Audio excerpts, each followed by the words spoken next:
जय माता दी भक्तों एक बार फिर से स्वागत है आपका मेरे चैनल योगेंद्र वॉइस हिंदी में। अब तो आज की वीडियो में हम देवउठनी एकादशी व्रत कथा के बारे में बताएंगे। लेकिन उससे पहले अगर आप चैनल पर नए हैं तो चैनल को लाइक शेयर सब्सक्राइब कर लें। तो शुरू करते हैं आज की वीडियो। देवउठनी एकादशी व्रत कथा, पूजा विधि और शुभ मुहूर्त। देवउठनी एकादशी, जिसे प्रबोधिनी एकादशी भी कहा जाता है, हिंदू धर्म में अत्यधिक महत्वपूर्ण व्रतों में से एक है।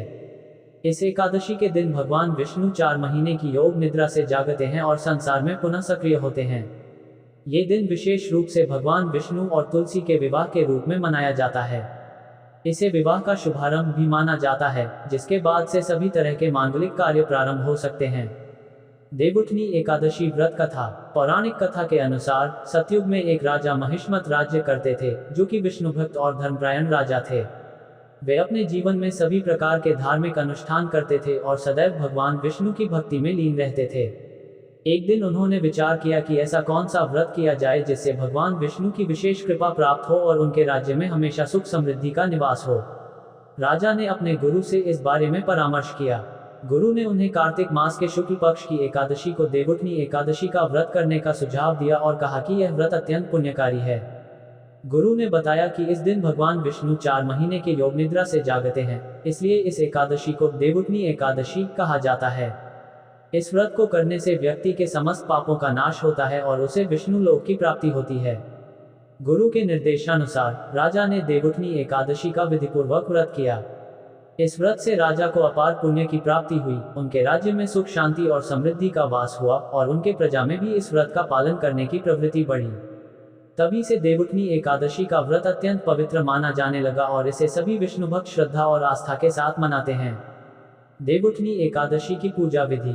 देवउठनी एकादशी पर सूर्योदय से पहले स्नान कर लेना चाहिए और फिर व्रत का संकल्प लेना चाहिए। इस दिन विशेष पूजा की जाती है और भगवान विष्णु के साथ तुलसी विवाह का आयोजन भी होता है। पूजा विधि निम्नलिखित है। 1. स्नान और संकल्प। सूर्योदय से पूर्व स्नान कर शुद्ध वस्त्र धारण करें। फिर भगवान विष्णु के सामने व्रत का संकल्प लें। ये संकल्प मन में श्रद्धा के साथ लेना चाहिए कि दिन भर भगवान का ध्यान और पूजा करेंगे। 2. व्रत का पालन। इस दिन व्रत रखने वाले दिन भर उपवास रखते हैं। कुछ भक्त निर्जल व्रत करते हैं, जबकि कुछ फलाहार ग्रहण कर सकते हैं।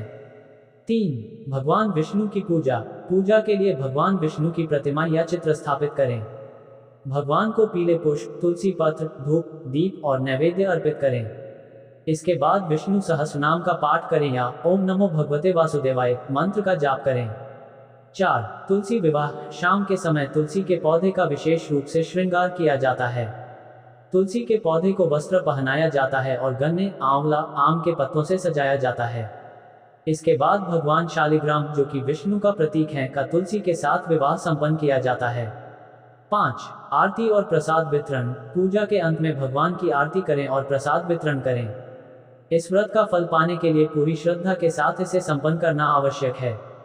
देवउठनी एकादशी के शुभ मुहूर्त। देवउठनी एकादशी का शुभ मुहूर्त कार्तिक शुक्ल पक्ष की एकादशी तिथि को आता है। तिथि और मुहूर्त हर साल पंचांग के अनुसार बदलते हैं, लेकिन आमतौर पर यह दिवाली के लगभग 11 दिन बाद आता है। शुभ मुहूर्त इस प्रकार है। 1. व्रत प्रारंभ का समय एकादशी तिथि के सूर्योदय से पहले। 2. व्रत पारण उपवास समाप्त करने का समय अगले दिन द्वादशी तिथि के सूर्योदय के पश्चात। इस दिन व्रत रखने से भक्तों के सभी पापों का नाश होता है और उन्हें भगवान विष्णु का विशेष आशीर्वाद प्राप्त होता है। इस व्रत से मनुष्य के जीवन में सुख, शांति और समृद्धि का आगमन होता है और तुलसी विवाह से सभी तरह की बाधाओं का नाश होता है। देवउठनी एकादशी का महत्व। हिंदू शास्त्रों में देवउठनी एकादशी का विशेष महत्व है।